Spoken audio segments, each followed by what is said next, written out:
AI has changed everything. But did everything really change? Today, I want to show you how to become a 10x developer. Because there's a concept of cognitive debt. We can only hold so much in our brain. Yet AI lets you explode. So everyone's talking about Ballneck and reviewing Ballneck. And I took a deep dive into this because when producing costs almost zero, the question is, what do you build? This is saying from Paul Graham, and he's right. We now need to understand because understanding is not a bottleneck. I see all those brain rot and people just blasting out whatever Claude says and becoming a tunnel. That's not really being an engineer. AI is an amplifier, but we need to know where to amplify. And this is what I want to talk about. I want to show you the data. I did a really deep research into this for the past week. Even that took a lot of effort to make that focused. So I spent a lot of time researching. I came up with some really interesting data, mostly from the end of 2025 because there was a big shift then. And I want to share that data with you. And then afterwards, I'll share with you some tips and ways on how you can use that effectively to really be one of those 10x because the numbers are really surprising and nothing like what you expect. So please click like and subscribe. And I hope that the next few minutes might save you hours and days. So let's jump right into it. Let's go through the numbers and then I'll show you some tips. All right, so let's jump into it. So first a sip of coffee. So I'm kind of playing on attention's all you need, but you really need.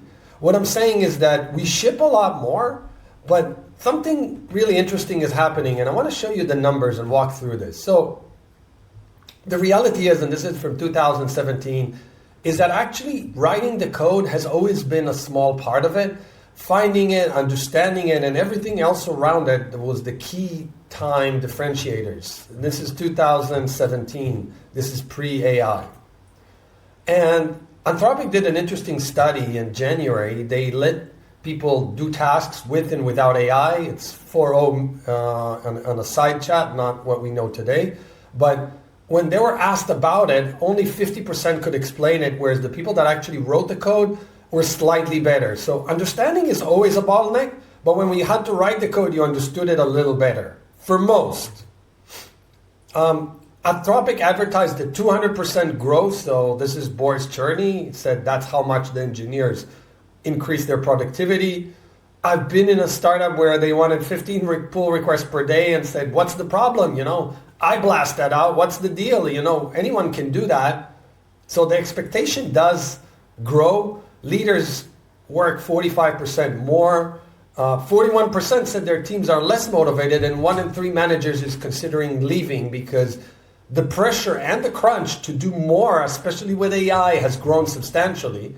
But then again, zero measures of how this impacts engineers and leaders. So we're generating all this much more with AI, but no one measures how does this actually impact how us as humans view it and feel it and process it. And the numbers are pretty shocking. Anthropic declared 200%, but Meta show only 51% in diffs, and Anthropic's own research show only 50% gains on their team. Microsoft 24%, Google internally only 6%. Now these numbers range, but the expectation is way over there and the reality might be a lot over there.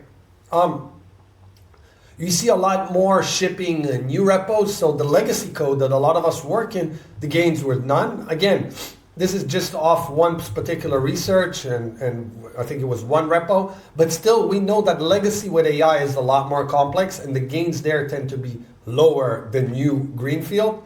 And here's another really interesting one is that Meter did a research where they gave people AI, and in 2025, 19% reported slower using an AI, but in 2026, 18% reported faster, which makes sense. Today with AI, we go much faster since 2025, but the numbers from 2026 are a bit interesting. Some people reported a 39% increase, while others reported 9% decrease. So the range was enormous, and that is where we're going. Some people gain a lot, others don't, but the average, I'm not sure. And then 30 to 50% of this meter's research were worried to put their own work because maybe they'll get to do it without AI. We're developing this dependency on AI, and this is just how we work. And our knowledge goes down and down and down, and you could see a lot more pushes into public repos in 2026, tenfold or more. A lot of the code is generated.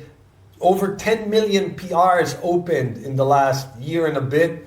It's enormous. We're blasting so much more code, 20% more in the second quarter of 2026, up to 50%.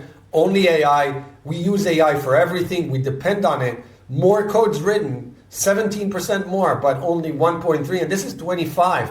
I think 26, that chasm will open up even more. We're looking at much longer review time. So time spent in review is longer. The average median there is a lot. But reviews have never been the answer because the accuracy of reviews is always shallow. And today, it's almost like a flip of a coin, 50%, 49%. But the confidence has gone up. So we are producing a lot more, and we're very confident that it does the right thing. And there's been multiple studies that it's actually wrong, and we still think it's very, very right. So we're using less of our understanding and contextual brain. And a lot of PRs are merged with no human review. So we don't even know what we're putting out there. And you can see that with a lot of vibe coding. 1 minute, we just open the PR and we merge that in. We push code in. But here's another one. 0 out of 18 could actually explain or quote their own essay minutes after writing it. We don't know what we put out there. That's the reality. And then there's the people that are like, I'm on top of it. I'm running multiple agents, because there is that contextual debt and that cognitive debt and that brain rot where we're trying to, but the reality is that 84% when they run multiple agents are still spending 84% of their time watching one session. So it's very hard to keep track of it. And you can see that. And even Boris Cherny, he was talking about writing loops and how AI does the loops. And his AI opened 388 pull requests, but only 180 merged. And the number that's very interesting is that over 33% were closed with no explanation. So you just close them. And that shows, again, that while we blast a lot of AI code, how much are we on top of it? And 208 were never accounted for. This is enormous. But the other reality is that we can't even blame AI. So we can't just say, okay, AI will do everything and we'll just trust it because it's not liable. Out of 1,935 cases, 0 sanction AI. Air Canada tried to make an AI chatbot responsible and got thrown out of court. AI is not responsible, you're responsible. And the cases are going up. You still have to know what's going on. You need to understand what can you merge automatically. How do you get that 40, 50, 200% growth in productivity? Because it's easy to build a lot of things. But the question is, can you understand what you're building? Can't you be accountable for it? Can you understand it, explain it, own it, and when there's something wrong, be able to solve it? And that is the differentiator. But the people that go 10x, 100x, and a lot of people that are just blasting out stuff with the expectation that you need to do more and more and more. So that's really what I want to segue into and show you some tools on how to approach that problem.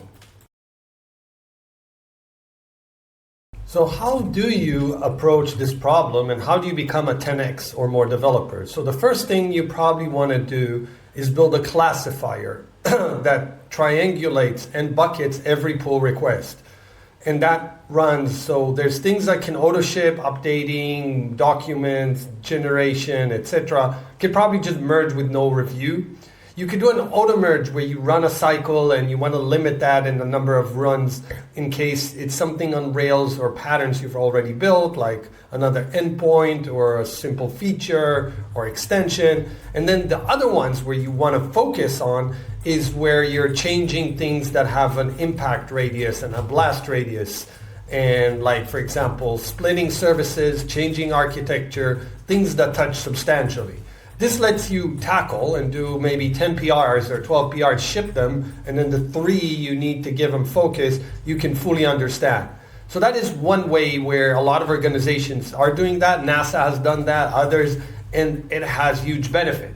The second lever you can pull is understand not just the code, but also the conversation that went around the code, the prompt, how the developer touched it, what was the problem we're trying to solve, and compress all of that, not just the understanding of it, but compress all of that and write it into the pull requests or into the merge commit. So 6 months later, when you come back to it, you can understand what it was and maybe even commit the whole conversation so you can re-review it and re-trigger it with a newer model.